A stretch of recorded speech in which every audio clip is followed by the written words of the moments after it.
Isaiah chapter 2. People from many nations will worship at Mount Zion.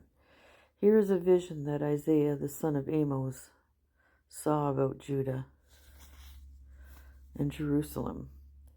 In the last days, the mountain where the Lord's temple is located will be famous. It will be the highest mountain of all. It will be raised above the hills.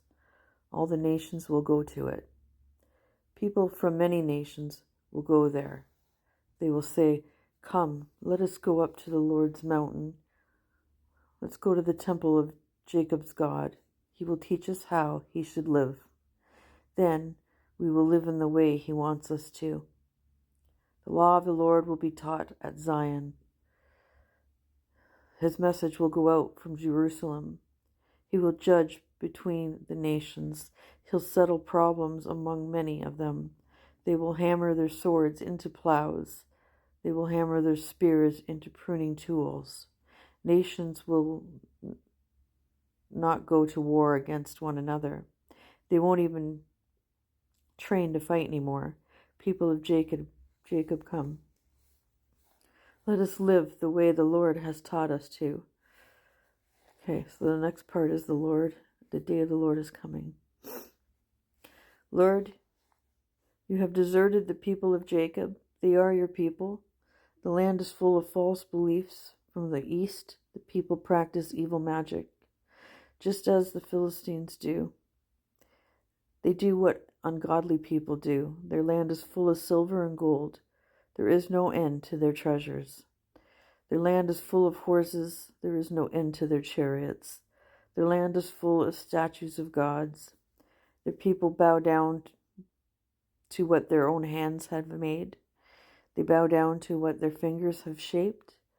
So people will be brought low. Everyone will be made humble. Do not forgive them. Go and hide in caves in the rocks, you people. Hide in holes in the ground. Hide from the terrifying presence of the Lord. Hide when he comes, glory and majesty. Anyone who brags will be brought low. Anyone who is proud will be made humble. The Lord alone will be honored at that time. The Lord who rules over all has set apart a day when he will judge. He has set it apart for all those who are proud and think they are important. He has set it apart for all those who brag about themselves. All of them will be brought low. The Lord has set the day apart for all the cedar trees in Lebanon. They are very tall.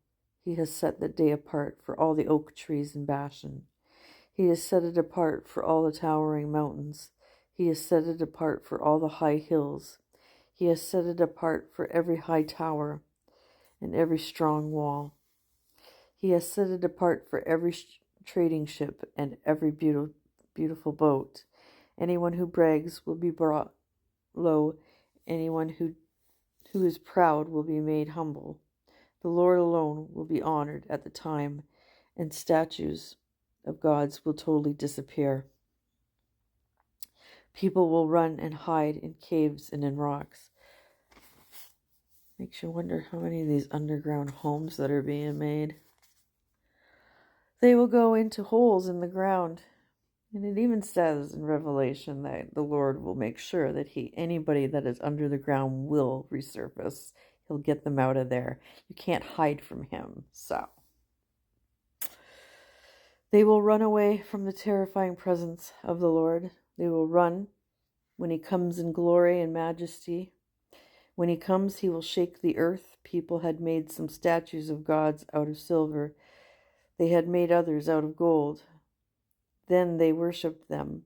But when the Lord comes, they will throw the statues away and the moles and the bats. Those people will run and hide in caves in the rocks, and they will go into the holes in the cliffs. They will run away from the terrifying presence of the Lord. They will run when he comes in glory and majesty. When he comes, he will shake the earth. Stop trusting in mere human beings who can't help you. They only live for a little while. What good are they? That's the end of chapter 2. Trust in the Lord. Give it all to him. Let him take care of you. I always say to my kids, don't trust no one but the Lord. So, okay, I'll be back to do Proverbs. Sorry, and Psalms. Thank you for listening.